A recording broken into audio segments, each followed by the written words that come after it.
Look, I'm just a geologist. I like rocks. I love rocks. Hi, everybody, and welcome to the Geology Flannelcast. My name is Steve. Hey, everyone. I'm Chris. Welcome. I'm Jesse. Jesse always slows it down there. He does, man. We always, we got some momentum going. Steve goes first. I go second. And I don't know if you want high energy or I thought I just, also the face you made when Steve did the countdown before we started recording. It's like panic, like, what? Yeah. Wait, is this for real? And also, Semenek, you make it sound like for the last 70 episodes, we've had this down pat, as if I go first and you go second. 71, okay? 71 episodes. But this is like the third one in a row where we've done this. I don't know. It'd be interesting to do like a plot to see who goes first, to do some sort of frequency diagram. I like it. I'm on it. I'm taking notes right now. No, but I'm taking notes. All right, let's kick some things off by keeping the lights on here at the Flannelcast. Yeah, so we'd like to thank our magnificent. I'm going to use different adjectives this week. Magnificent. We're very thankful. Yes, that's a very good one. We are very thankful. I don't know when this podcast is going to come out. I'm assuming very, very close to Thanksgiving, whether it's on that day or the day after. So, yes, the formattingformula.com or on YouTube.com/C/formatting formula. They are our wonderful sponsor of the podcast. They have been, basically on board since, more or less day one, since we started actually looking for sponsors. Let's put it that way. But just today, I had to take a document from 1994 that was a PDF that nobody had the Word copy of it, had to convert it in from a PDF to Word. And then, sometimes that turns into a nightmare, especially when it's such an old document.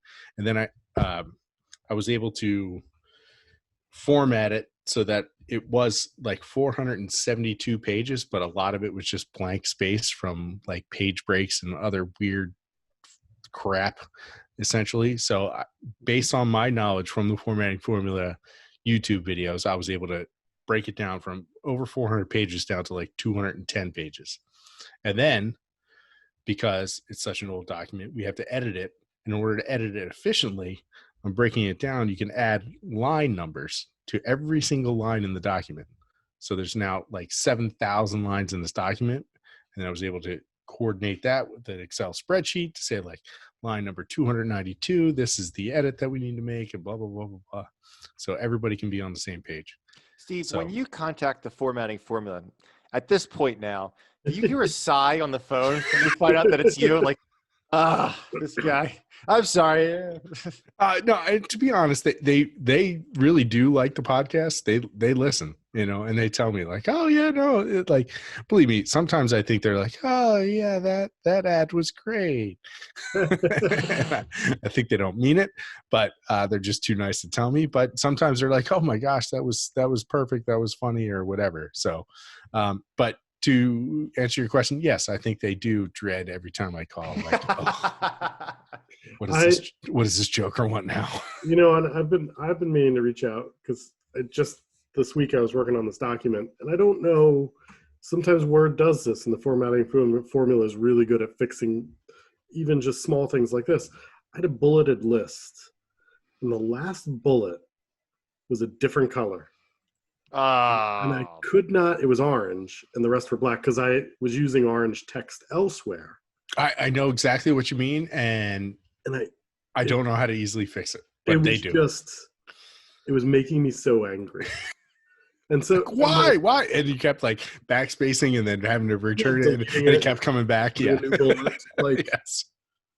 I just like Control A, like everything black, like nothing. So yeah, I'm impressed. Control A. I learned that from the Formatting Formula. So, Yeah. Anyway, formattingformula.com or YouTube/C/formattingformula. Check them out for all your Word documenting needs for anything from just simple paper to table of contents to master's thesis to PhD dissertations. They can hook you up. All right. So let's thank you, Steve. Let's jump right into the podcast today. So thanks everyone for tuning into the Geology Flannelcast. If this is your first time tuning in, welcome. If it's not your first time tuning in, welcome back. How's everyone doing? We are the Geology podcast where we tackle the topics that nobody else dares to touch. So or something like that. No, So I buy it. That's what I've been put on the website. So that's it. So yeah, today we got some news stories, some current events to talk about, and the premiere of a new segment of the podcast. We'll call it. I'm calling it right now. I'm calling it Jesse Trends. Jesse has not been trending in Google yet. I was told by some of our patrons, Thornburg Trends would sound better. Thornburg Trends. Okay. Thornburg doesn't roll off the tongue, though. I guess. I don't know. It's alliteration. It is alliteration. So anyway. Well, let's yeah. How about Jesse Jives? Whoa.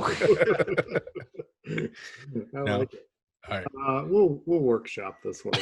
Figure it out. Yeah, send us some suggestions at the geologyflannelcast.com. I will say Yes, Jesse Trenberg. Thank you, Patreon. Mark. Thanks, Patreon, Mark. Jesse Trenberg. I will back in like August. I had a paper out with a couple of co-authors, and it was in the one journal, and the journal tweets about articles that are coming out that month, you know, in their journal.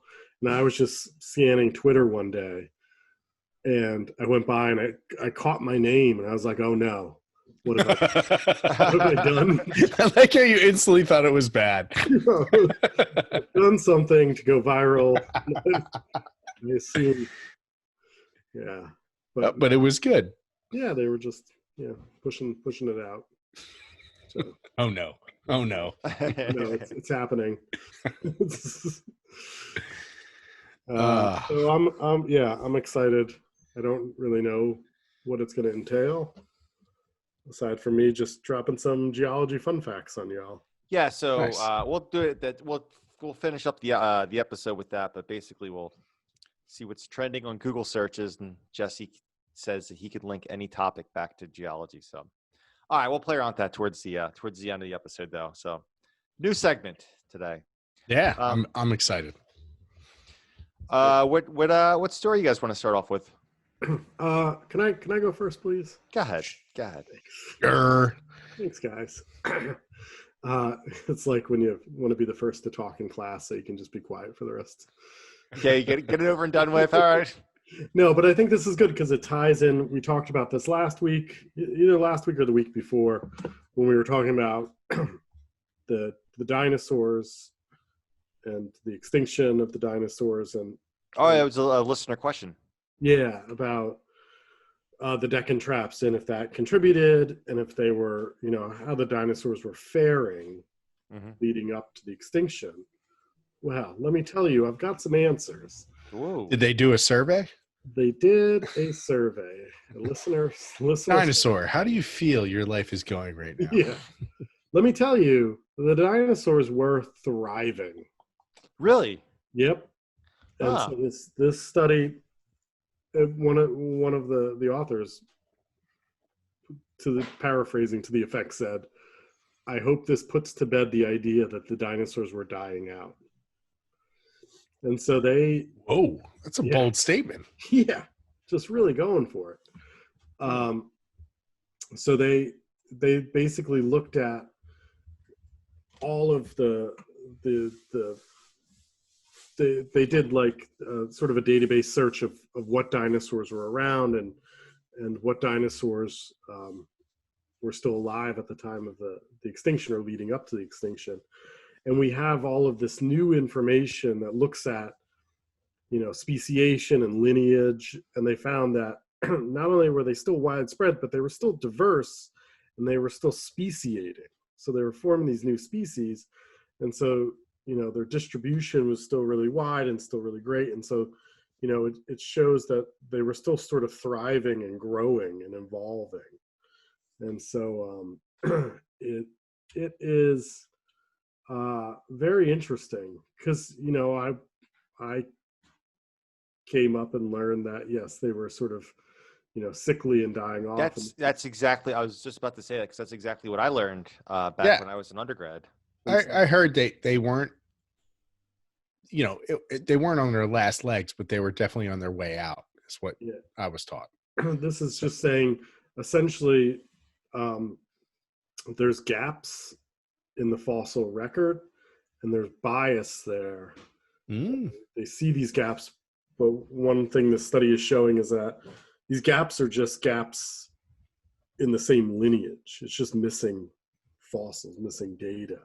And it's not like the species died out. It's just, it probably evolved, and we're just missing this sort of intermediary step.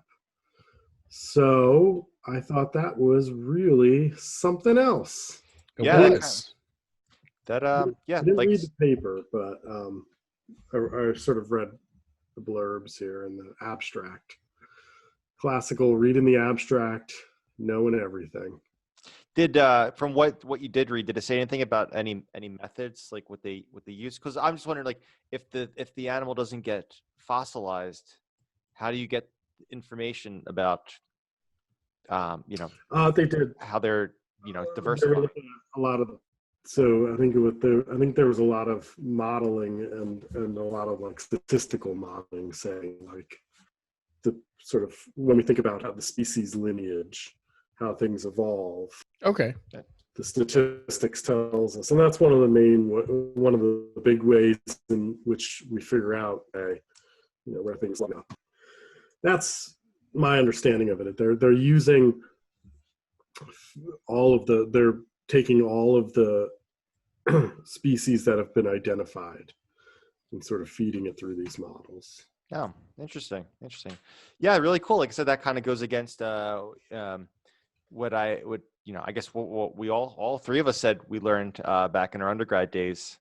But that's really cool. So then dinosaurs were doing really good, and then a big rock the size of Manhattan hit to the earth and killed them all. And real bummer. Yeah, real bummer. And one of the things they saw too, that they found that not both avian and non-avian dinosaurs were thriving. So like we're left with sort of the avian dinosaur lineage. Thanksgiving, we're going to enjoy it. Basically, if you listen to the back, when did we do the Jurassic Park episode? About 2 months ago or so? Yeah, 65. Yeah. 60, was it 65? You said, yeah. Something like that. We're kind of joking around saying that basically the velociraptors are just really angry turkeys. So that's what we're eating for Thanksgiving. Delicious. Love it. Yeah, I thought that was interesting. That's really cool. Really cool. Jurassic Park was 60. I was way off. 60. It would have been perfect. It was 65. That was, well, I guess that's pretty much when the dinosaurs went extinct 65 million years ago.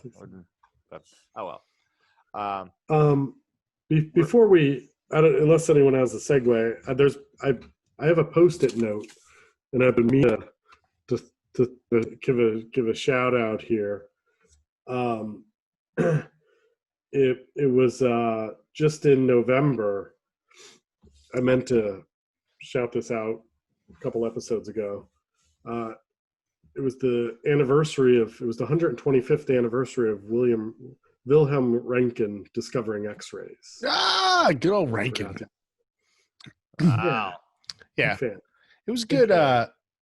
This is one of those like embarrassing yet proud moments when reading about Röntgen, and like, it's one of those things like when you hear somebody mispronounce a word that they read, that's okay because they obviously read it. And for a long time, I thought it was rotogen. Yeah. Rankin. His name is spelled like rotogen. So, yeah, interesting dude. Yeah. I like how just Element- you randomly have post-its about this stuff on your computer. That just shows how hardcore you are. Hey, things come up, and I'm like, yeah.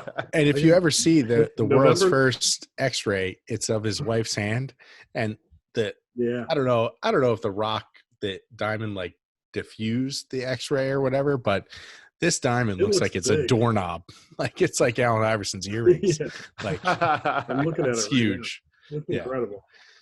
Yeah.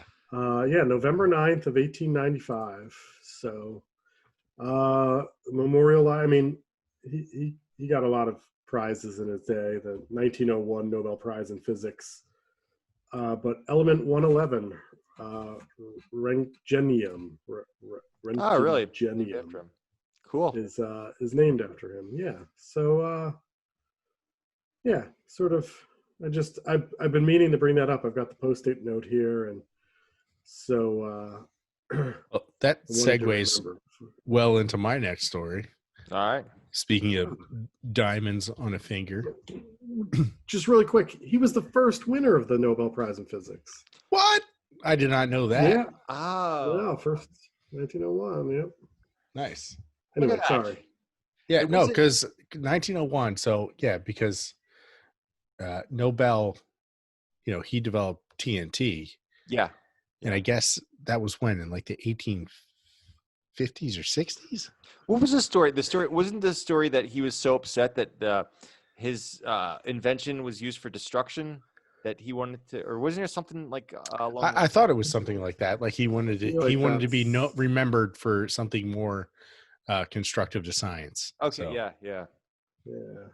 but I'm sure if we look it up on Nobel's website, and we can find out in 10 seconds. But let's just speculate.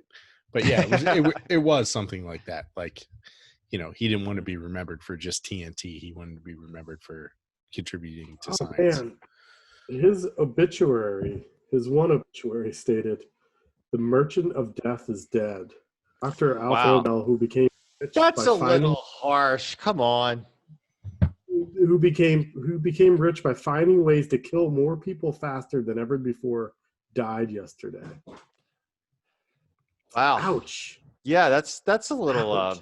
I'm pretty sure there was a German scientist who he discovered like mustard gas, and I think he discovered like chlorofluorocarbons, and I want to say you're talking something about, else, like he added like lead to Rock. gasoline or something. Um, Like it's like No, just he like didn't. it was the guy. it with wasn't that, but the phosphor or phosphates or no. He did so he did chlorine gas, but he also was responsible for fixing nitrogen, learning how to artificially fix nitrogen. That's it. Yeah. Yes. Yeah. Which, And that's how we get our which is the fertilizers. fertilizer. yes, fertilizers. Yes. Yes. But- Okay, that's what I was thinking. Yeah. Yeah.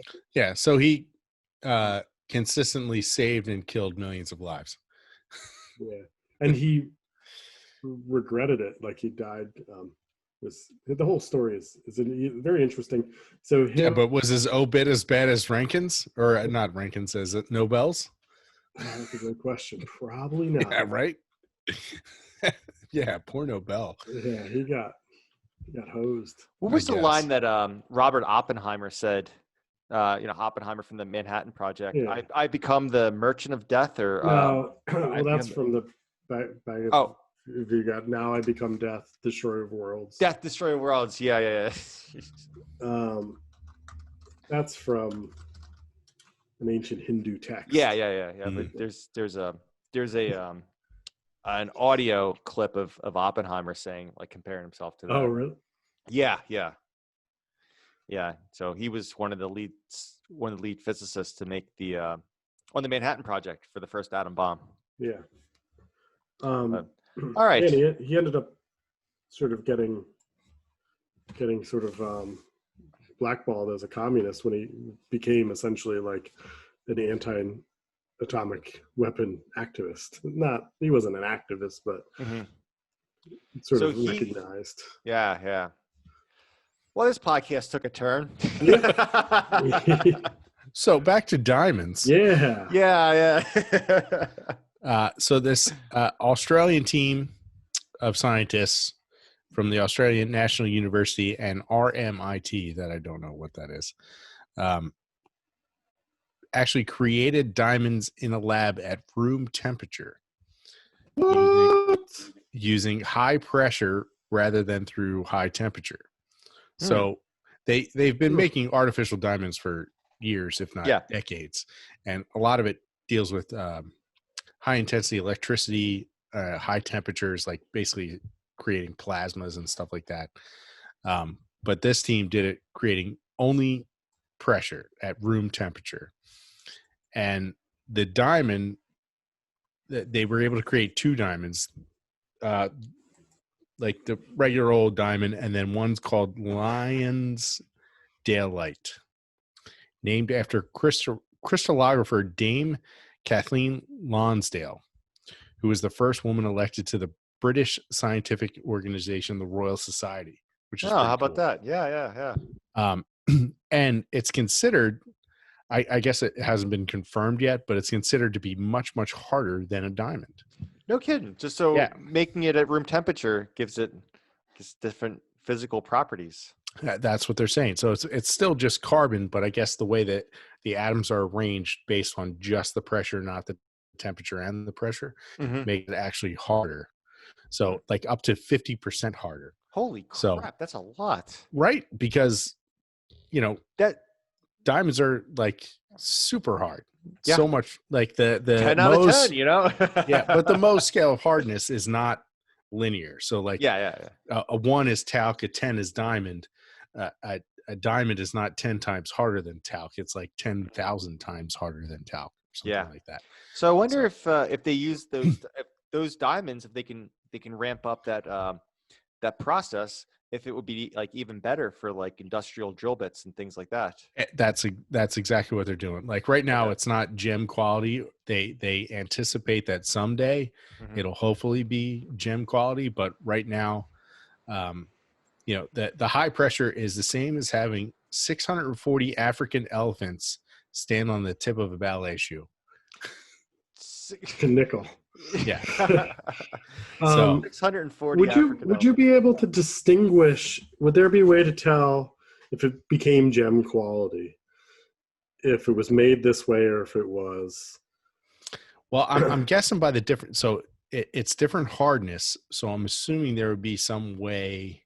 I don't know if optically you'd be able to tell, or if you have to do it crystallographically, like X-ray diffraction or some sort of hardness test.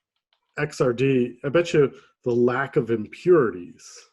Yeah. Because if it's natural, you're going to have. Exactly. And, their hope is to make it for essentially industrial purposes. Basically, you can use drill bits longer. If your drill bit, if the diamond on your drill bit can last 50% longer, that's huge. Yeah. The time it takes, especially for, big industrial drilling projects and things like that, the one of the biggest time sucks and money sucks is changing the bit.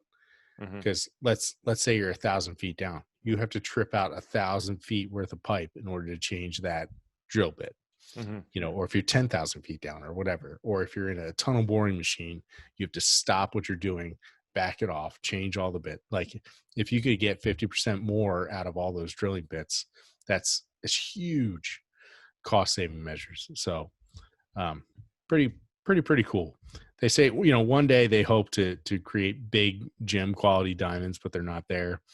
And the fact that more and more millennials are, they're getting hip to things like blood diamonds and conflict diamonds and things that are, no bueno. So they want to, they might be willing to pay a little more for a diamond that was created somewhat,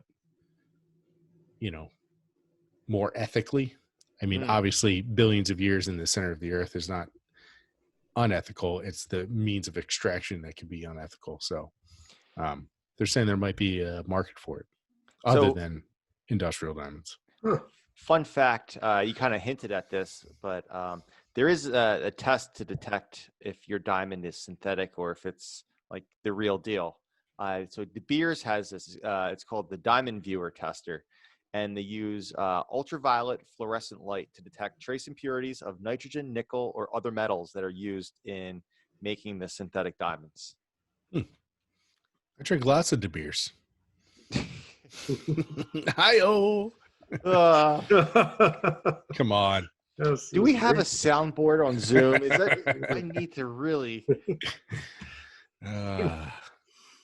Anyways, Just think if we were in front of a live studio audience that could actually turn on their audio, it just would have been hysterical audience laughter. no, it wouldn't have. No, it would just have been awkward silence for several seconds. Anyway, I imagine when you said a live audience, like back in the old days, when you can actually get a room full of people, and I just imagine people like booing and hissing at you with that. nice. All right, I have one more story that Thornburg might jump in on. Ooh. Do you want it? This is the Utah one. Yeah, it's a good one. I was told this is a good one, so let's go for it. So, the Utah Department of Public Safety discovered a giant monolith in the middle of the Utah desert. How big? 10 to 12 feet. Yeah.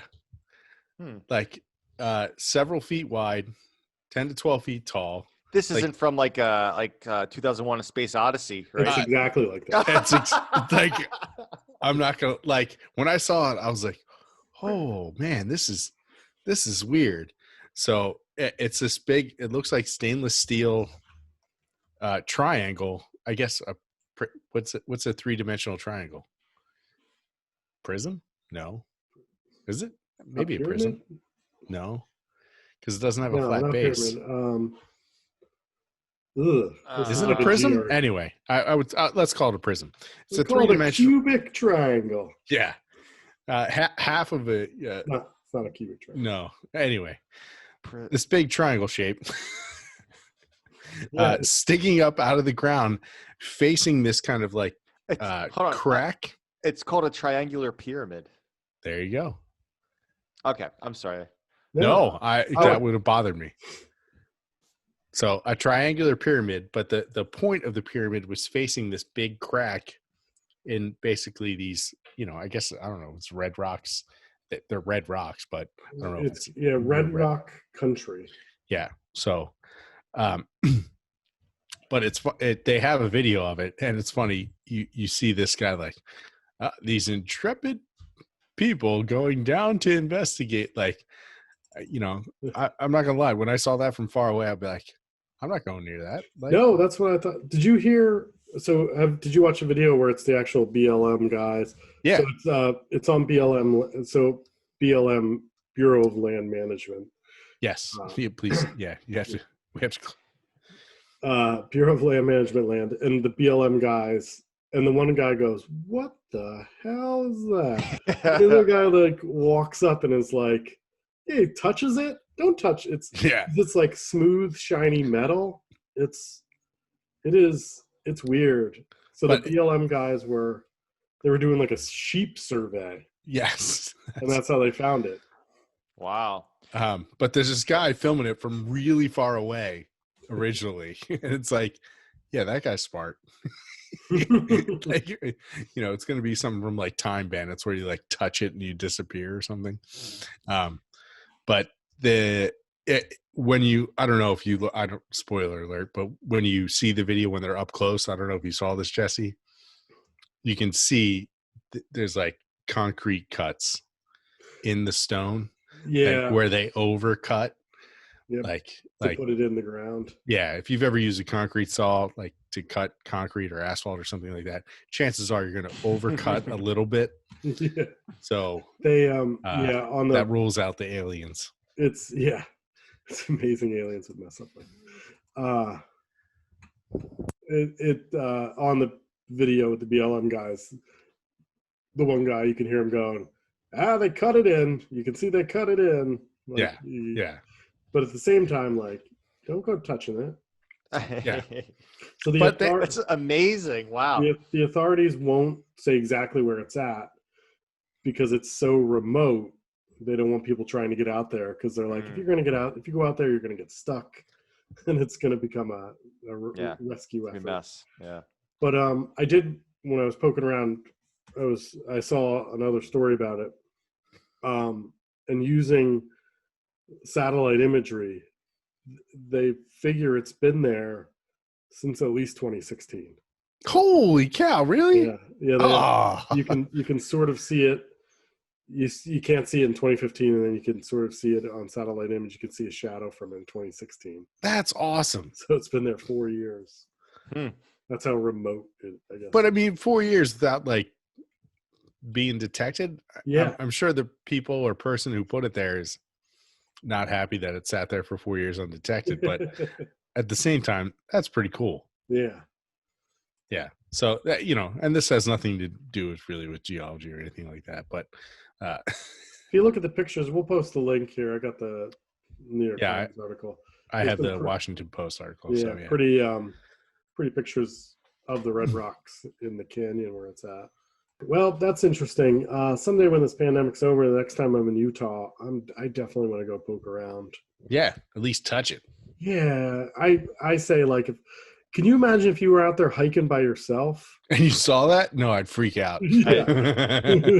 I would just do an about face. Nope. Yep. Doesn't matter what time or how much I'd hiked that day. It was far away. Out. Yeah.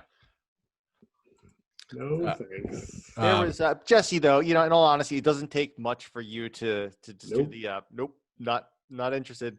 I do not care. I remember we were doing field work, and they were the wild horses, and they weren't even they're ponies. Jesse just goes, "Nope, not going over there." Nope. I've seen a horse bite someone's hand before. Don't want any part of it. What was the person doing anything to deserve? I think they were feeding it.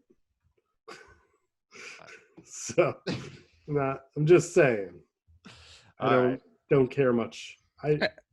It's a big animal. It's a wild animal. Exactly. It's got wild in its name. Yeah. Yeah, but I mean, there's a lot of animals out there. Like wild turkeys. Are you scared of wild turkeys? Yeah, man. Yeah. Wild turkeys. I am too, man. They don't care about anything. No. They're like a honey badger. Yeah, they're like kamikaze animals. I remember one time as an undergrad coming home from school, and I would take all these back roads, and it was out in the middle of, I went to Penn State, so it was central Pennsylvania, just farm countries, and then go through the woods and farm. But I would always take back roads just because I live life in the slow lane. I avoid wild animals. And I remember like coming down this road through Winter State Forest, one of the state forests. And I was going like, I don't know, 60 or 70. And there was just a flock of wild turkeys in the middle of the road. And I had to slam on the brakes. And they all looked at me like I was the jerk. Yeah. They're all like I laid on my horn. Leather jackets, smoking their cigarettes. Yeah. They and I like opened the door and like stood like I put it in park and I was like, turkeys, get out of here. And like I swear the leader of the one like took a step towards me and I was like, nope, get back in your car. Come at me, bro. Yeah. Alpha turkey. Yeah. Totally. I was now part of that flock and he was my leader. He put me in my whatever you say, sir. Yeah. How we get in the line, sir? I'll give you a ride. Where are you going? Yeah, they didn't move. They did. It was a standoff for several minutes. I would have paid money to see you interacting. How many turkeys were there? There was at least half dozen. I want to say. In my mind, there was like 35. It was probably like half dozen. Oh man, that would have been. Have you ever seen him like high up in a tree? I've seen him in trees. Yeah, it doesn't make any sense. Whoa. Doesn't make any sense. Huh. You got that dinosaur lineage. Yeah. Yeah. They're just they're like the raptors, Yeah. Yeah. So again, Wild animal. And I spend a lot of time in the outdoors. But you know what? I've never been attacked by a wild animal. Nice. Playing it safe. So some of our Patreons are sending us videos on how to deal with yourself if you're attacked by a wild turkey. So thank you, Maddie. It says not to let it intimidate you. That's the first thing. That's the first thing that Jesse did. Yes, sir. I'm sorry, Mr. Turkey. Yeah. Meanwhile, when I think of wild turkey, I think of it in a bottle. Yeah, right. Anyway. All right. Yeah. Moving on. Next topic. All Yeah. right. What do you got, Chris? Is my turn. All right.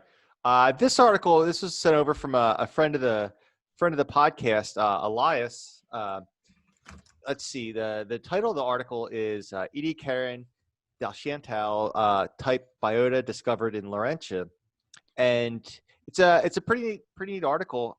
Talks about Lagerstätten. So if you don't know what a Lagerstätten is, it's like a very well preserved. Lagerstätten it's synonymous with death assemblage, correct?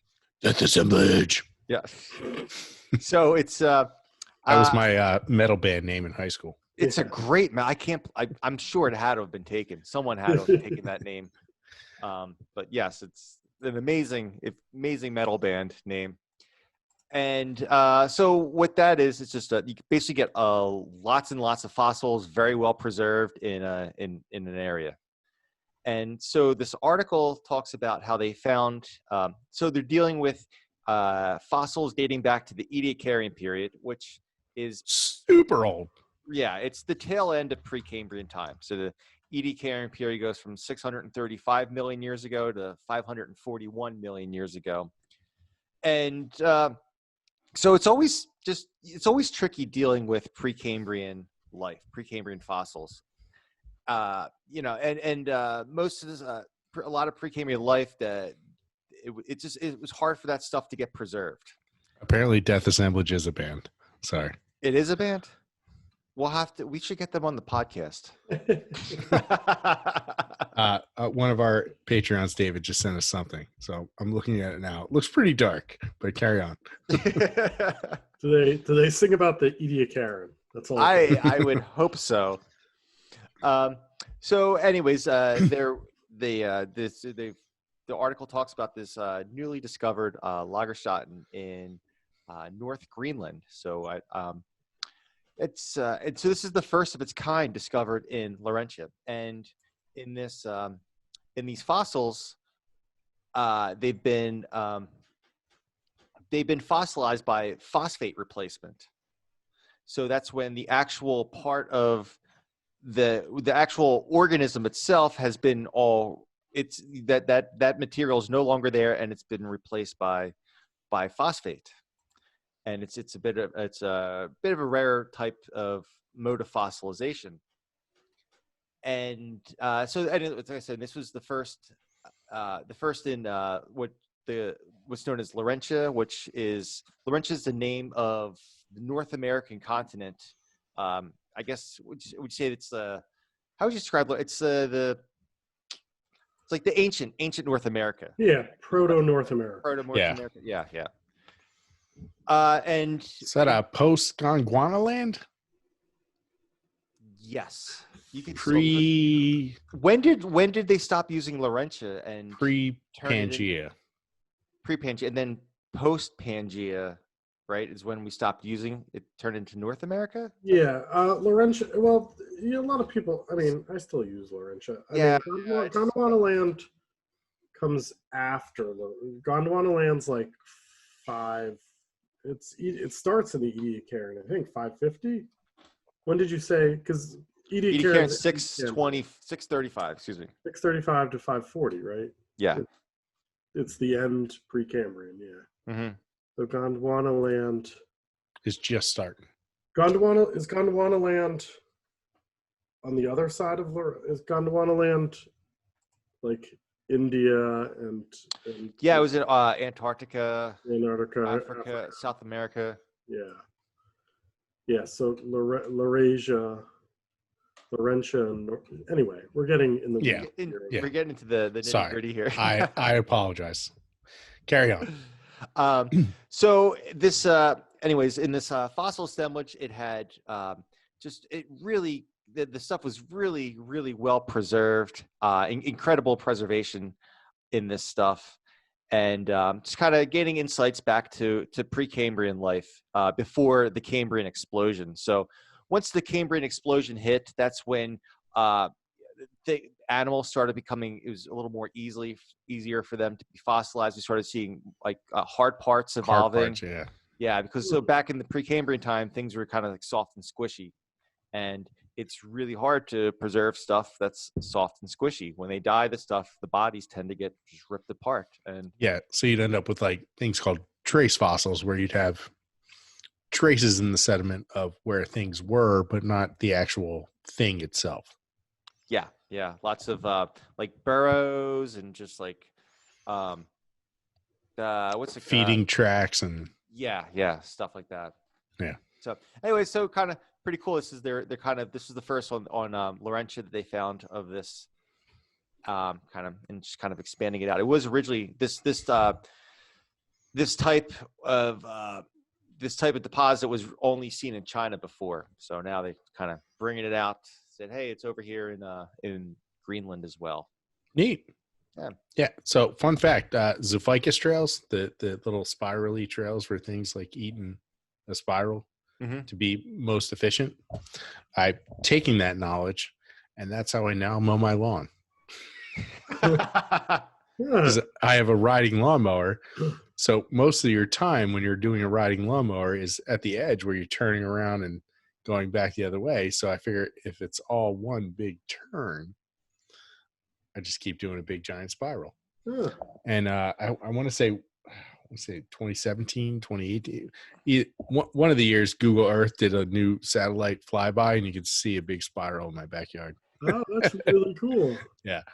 Is it that, or is it the most efficient, or is your lawnmower broke? Like you can only turn right. Yes. I drive a NASCAR lawnmower. It's got a number 3 painted on the side. Yeah. Yeah. It is actually much faster to do it that way. Like obviously my lawn is not a circle or an oval, so I do have to do the edges, but and also you mow it and I make sure that the clippings go out. So I remow the clippings. So it like mulches it for me into the lawn. Sounds like you got this. I'm a scientist, buddy. Yeah. I'm thinking about it. I love it. Yeah. So Okay. So do you? All right. So, what do you guys want to do? You want to do another news story? Do you want to go? I want to jump right into this Jesse's. What do we call it? The Thornbergian? Jesse Trenberg. Jesse Trenberg. It reminds me of the Fish song Susie Greenberg. Well, Chris, you'll have to like remake it. Jesse Trenberg. No. That's probably not going to happen. No. I'm just being honest with you. I'm just being honest. Whatever. All right. If there's listeners out there who are Fish fans, you'll know what I'm talking about. Good friend of the show, Ted, who briefly made Jesse's Corner theme song. Oh, that's true. This is his new. Yeah, it's a new side project because Jesse's Corner lasted so long. I'm sure he'll want to invest his time in this. Jesse's Corner was so popular. We're just making a staple of the show now. Yeah, He's got his master's progress report next week, but he should spend all of his time doing this. I second that motion. I think this is well worth it. I mean, what's that master's degree going to get you anyways? Come on. Yeah. All right. So in this new segment of the podcast, I take what's trending on Google searches right now, and I throw this at Jesse. Now, Jesse has said, he's been saying this for a while now, give me any topic, and I can relate that topic back to geology. All right. So here we go. We're gonna test Mr. All right. So what are we doing? We doing 3? How many? Let's just do it until let's see how far we can go until we can stump him. Listen, It breaks. I don't have that kind of time. That's all right. I have complete faith in Thornberg that he can do all right, this. All right. Oh, So yeah. So today is the day before Thanksgiving in American Thanksgiving. If you're listening outside of Woo! America, Yeah. so a lot of the things that are trending right now on Google in the United States is about Thanksgiving. So let's start off with a couple. I got a couple Thanksgiving topics. Let's see how Jesse brings us back to geology. Number 2 trend on Google searches right now with over 200,000 searches today. Pumpkin pie recipe. Ooh. Yeah. Jesse and I were just talking about this earlier. We were. We were actually legit. We had no idea. That's why I told you guys to shut up and save it for the podcast. I mean, pumpkin pie is pretty easy. The pumpkins come from the earth. Do you know the main grower of pumpkins in the country? So they're field gourds. They're not like regular pumpkins. Like when you get canned pumpkins, they come from. It's called a field gourd. Okay. And it's I want to say Indiana and Illinois are 1 and 2 in terms of top growers of field gourds. And it's based on their biome. They've got the right climate and the right soil to grow. Just the fact that you keep saying field gourds. Yeah, Like I want a shirt that has a pumpkin on it that says I feel gourd. Yeah, and you also use sugar, which you grow from the earth, and you need the right type of climate. So we only grow sugar cane in certain areas that are warm and wet with pretty good soil. And that's why it's a problem in the Amazon, because sugar is a money crop, and they'll slash and burn part of the Amazon to plant, say, sugar cane, but the soil is not made for it. You have like a really in the rainforest, because it rains every day, it washes all the nutrients out of the soil, and so the stuff that grows in the rainforest is like adapted to grow in that niche environment in that really poor soil. And you grow sugar cane, which is super nutrient intensive. It exhausts the soil in like 2 seasons. It's like insane how quickly that field is spent. And then like the rainforest doesn't regrow. No, it just like turns to desert. Yeah, it's basically Destroyed. So anyhow, I'm gonna take all these topics and make it a real bummer. All right. All right, yeah. All right. And we'll have to come up with some new caveats. Just the fact that stuff is grown on the planet. Yeah. I'm going to Because need there's- more. I mean, okay, so I'm looking at these trends. Jesse for today, did and- give us more with the rainforest and the soil and all that stuff. So that I'm okay with. But All right, let's. the fact that it's grown on the planet. Here's another. That's, Here, I this- found out the way I beat the system. All right, here I got number 7 on Google Trends for today, the day before Thanksgiving. Macy's Thanksgiving Day Parade. Huh. What do you fill those balloons with? Ooh. Helium. And we have a very limited supply of helium. Should we be using it to fill these balloons? I don't want to take away the joy. No. But helium is super important for things like MRI machines. Yeah. Because it's used to super cool the magnets in the Mhm, MRI mhm. machine. Also, what are you going to say? Sorry. No, the helium you get in the store isn't even pure helium anymore. They actually mix it with air. Just enough helium so your balloons will float. But And to make your voice sound funny. yeah, but because it is becoming more and more rare, they are actually diluting it a little bit. But the laboratory grade helium, yeah, it's crazy expensive. So helium is they get it from with natural uranium. gas. Well, natural that- gas extraction, right? Yeah, that and uranium What's mines. it called? Yeah, Getting I was uranium gonna say mines, really. Uranium, because we're the main reservoirs of helium are in the U.S. Yeah, just And ask the people of the Hindenburg. They- Sorry, You said you wanted to bring all these down Too and soon. make them real Literally downers. bringing it down, you know. Too soon. I don't think the Hindenburg's too soon. I think that's 100+ years. I think That was a Grandpa Simpson reference. They referenced the Hindenburg, and he's like, too soon. The main sort of strategic reserve where we keep a lot of our helium is in an old natural gas field in Texas. It's known as it's in Amarillo, Texas. And, How about that? So that's the yeah, 'cause main reserve. Like it's just a big chamber, a big. Yeah, well, no, it's actually just the rock. So they've in pumped the all rock. natural Oh, gas. okay. Yeah. They pumped helium. So like I was just talking to my friend Liz today about this. Big fan of the podcast. Hey Liz. Because she works for the state and she does natural gas reserves. And I actually never even considered this, but the main place we store natural gas is in spent natural gas fields. So like if you're pulling natural gas out of the earth, you know, you have all this empty sort of pore space. And so natural gas producers today, when they're producing natural gas, are pumping it into these older fields, into these older reservoirs. Really, I Just did like not know that. storage. And so they top up. We're in the state of Pennsylvania. We're reaching sort of max pressure in most of our stores because we're going into winter.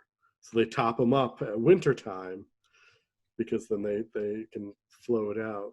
Because How about that? Wow. yeah, it's sort of, I never thought about it. I was like, oh, I guess that sort of makes sense. But yeah, because they want to know how much they have. And so they have a finite area instead of Interesting. just producing from a well. Yeah.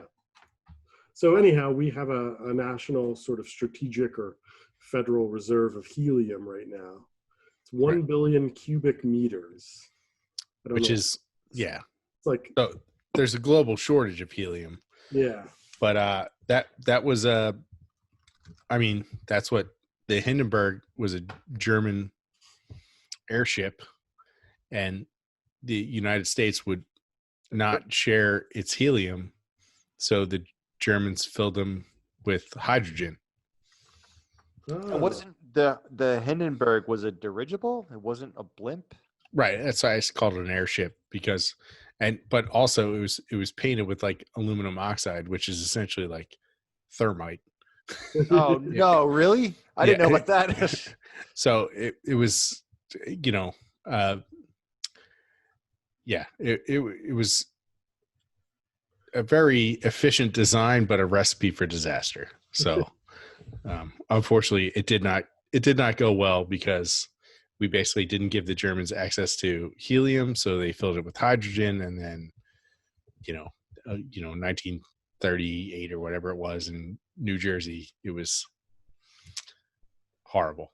So just for reference, so the strategic reserve has 1 billion cubic meters. The Hindenburg, it was less than 30 cubic meters. Apparently the strategic reserve contains about 90 to 95% of the world's known reserve of helium. wow. Yeah. 'Cause the problem with helium is it goes in the atmosphere and it goes away. Like it goes up and up and up, and it actually can leave the atmosphere. Earth. Yeah. It doesn't come back. Apparently, does the moon have a lot of H3 or helium on it? It's got a lot of, not H3. Helium would be He. But I feel like I've heard the moon has reserves of helium, or it's thought. So we should mine the moon. Let's do it. I'm on it. We shouldn't mine the moon. Yeah, here we go.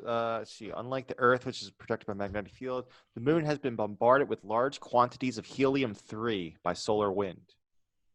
He3. You were right. He3. Yeah, you're right, Jesse. Should always trust your instinct. There you go. It's greater. Helium-3 is greater on the moon than Earth from the solar wind. Cool. How about that? Helium-3. All right. All right. So I got one other one. I'm interested. Let's do two more of these. All right. I'm interested to see what Jesse has. I got one other one that's Thanksgiving tide, and then one other one I'm going to watch Jesse squirm with this one because I feel like the other ones are just too easy. All right. So trending right now, the number 3 trend currently, as of the recording of this podcast, the number 3 trending Google search is Happy Thanksgiving. So Jesse, link it back to geology. I have an idea. I really hope you hit what I'm thinking of right now. I don't know. I mean, it's just a phrase. Just Thanksgiving. Just Thanksgiving. Well, I don't know. That's a tough one. I give thanks for rocks. Yeah, I'm thankful for rocks. I mean, we could talk about like the Thanksgiving myth and like the feast they had and how they grew food in the earth. Oh, you're missing. You want me to give you a little hint? Yeah. Plymouth Rock. Well, oh, so you want to talk about the Pilgrims landing? That's what the Pilgrims landed on, Plymouth Rock. They didn't land on Plymouth Rock. Plymouth Rock landed on them. Exactly. Thank you, Mennonites. Yeah. What? Isn't that a Malcolm X quote? It is, but it's also in the movie From Robin Hood Men in Yes. All Sorry. right. No, I like it. I'll take that. Yeah. Yeah. Oh, that's a good one. That's Dave Chappelle's first movie. It was tough because I was just thinking, wow, I did not know that. I was just thinking of like the phrase. I was like, oh, it's just a phrase. But if you want to talk about, yeah, I blew it. Let's cancel the segment. I'm out. Yep. Well, the next one, actually, let's just see how you do this one. Yesterday, trending on Google. Let's Grammy nominations. I guess the Grammy nominations came out, and that was the most searched thing yesterday. Can you tie the Grammys back to geology? Well, you can't have sound without an atmosphere. Oh, snap. Man, I didn't think he was going there. I didn't know. I didn't think he's going to go there either. Yeah, I'm not going to lie. I thought he was going to go with like the awards and they're made out of metal. Or that's right. I thought he was going to go. Oh, yeah. Yeah. Or, you know, the fact Beyonce that like, makes the world go round. I don't know. no, that's I'm impressed with that one. All right. Since you did such a good job with that one, here we go. This is the one I want to watch you squirm on. The 19th highest search yesterday on Google was. Man, he's really searching. I'm really good. No, to really squirm you. Mike Tyson and Roy Jones are coming back into boxing, and they are fighting each other this week. And so, Mike Tyson versus Roy Jones. Can you bring this back to geology? I mean, Iron Mike Tyson. Iron Mike Tyson. Oh, perfect. I was going to say how like geology is the best science, but boxing is the sweet science. But Iron Mike Tyson or the leather glove. I've got one for you all here. You're throwing it back at us. Tides have Right. turned. Yeah. All right. And with Steve not having corn at his Thanksgiving meal tomorrow. Yeah, or maize, if you will. Maize, yeah. So in the U.S. last year, in 2019, farmers grew roughly 760 billion tons of field corn. Okay. How much of that was human consumed corn? Oh, Frozen corn, fresh corn canned. So, okay, you said 700 billion tons? 760 billion tons. I'm going to say like billion pounds. Okay. I'm going to say like Yeah, that's 1 billion pounds. I'm going to say it's less than that. I'm going to say it's, let's just say 500 million. I'm going to go with, half a billion.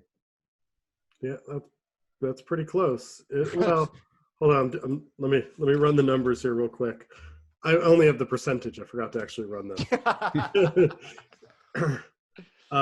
It's less than 1%. Less than 1%. Less than 1%. It's 0.9%.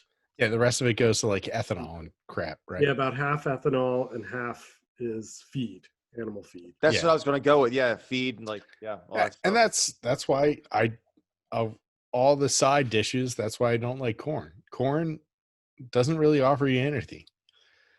Hmm. It's like a tiny bit of vitamin A, like Yeah, I don't know. nothing, no nutrients, like just kind of nah. You ever make sweet like creamed corn? Oh Like, no, listen, mashed Megan potatoes? makes like a spicy cream corn with like white pepper and so, oh my god, it's fantastic. But for who, for what? You're down to what is this giving me back? A little bit. Let's face it, I'm not some sort of like temple of nutrition here, but But you're also like, I am not livestock. I am not a car that runs exactly. Yes. If I'm getting my ethanol, it's from other means. All right, and so real fast, I guess just to wrap up this this Google trending session. Yeah. By the way, I just found Google this, search number 472,000. the number one Google search on Monday, November 23rd, was the monolith we talked about in Utah. Oh, was it really? It was the number one Well, Google search. Now for I that feel day. like a fool because but interesting. So, Yeah, I don't know. Justin, all right. Justin Bieber was trending the other day. You want to talk about Justin Bieber? How he's related? No, but I feel like for every 5 one of these we do to Jesse, we should do one to Chris. Let's. You guys got. I mean, all you gotta do is just Google search, Google Trends. I'm on. That's what I'm saying. I'm just want it? throwing down the gauntlet. You want to hit me? Notice I didn't say myself. Yeah. Let's. Jesse is just such. He's got so much random knowledge between his ears. Oh my It's just God. It's amazing. a Yes. plethora of just useless knowledge. It's not useless now if he's throwing it out there. Right, now he's shining like the star. Exactly. This is where I can use it. Right here. I don't know. You got one you want to throw at me? Let's see. No, I don't. We'll save it for later. I feel like you're too prepared. Yeah, No, I mean, I'm looking at the list right now. Meghan Merkel was number 5. You want to ask me how I can? I'm gonna do like a Bing search or something. So you can Bing trending. Go back to Yahoo Trends or something. Bing trending is like, how do I open my email? I apologize to Bing users. The Alta Vista search is from 1998. Hey, listen, web crawler from 1998. Anyhow. No, this is the first time I've been on the Google trending site in a while. Man, there's a plethora of information. There's both data and maps. It's like my 2 favorite things. These are a few of my favorite things. Anyway, all right. Well, I think that wraps it up for today. Yes. I'd like to once again thank the Formatting Formula, formattingformula.com. YouTube/C/formatting formula for being a wonderful, what did I say? Magnificent sponsor of the show. Yeah. Thank you to all our Patreons. Some of our Patreons are listening right now. Hello. What are you doing? I thought somebody else would jump in. Like, I guess not. If you enjoy the show, you can always help support us. We have a Patreon, for less than the price of a cup of coffee a month. You can become a member, or if you have a little extra, you want to come hang out with us. We got different tiers. Yeah. Come join us, hang out. We're still trying to get Sarah McLachlan to record a sad song. We're going to show like cold puppies in the background. Try to get more Patreons, but a single tear coming down my cheek. Yeah, exactly. So, no, check us out on Facebook, Twitter, Instagram. We're upping our social media game as we speak. Facebook, YouTube. We got the podcast up on YouTube. Yes, YouTube. And subscribe to us on YouTube. That'd be fantastic. YouTube, yeah. All right. Wherever you get your podcast, subscribe to us wherever. Leave us a review. Yeah, or subscribe to us on multiple platforms. Yeah. Also, go to geologyflannelcast.com. If you want to hit us up, just you can shoot us a message on geologyflannelcast.com. Say hi. We love hearing from you guys. Tell us your story. I'm all ears. Yeah. Or geology related is good, but tell us any story. just tell us your story. Exactly. Yeah. In case you haven't noticed, sometimes we go off topic. That's our charm. And, you have also, if you have any a burning geology question, send it to us. Go to geologyflannelcast.com. You can submit your questions there. Every once in a while, we do a listener questions episode. So we always love hearing the listener questions. Always impressed by some of these questions that people are sending in. Sometimes a little too impressed in that we can't answer them. Yeah. Sometimes I wonder who these people are sending these questions. Like, all right, I got them on this one,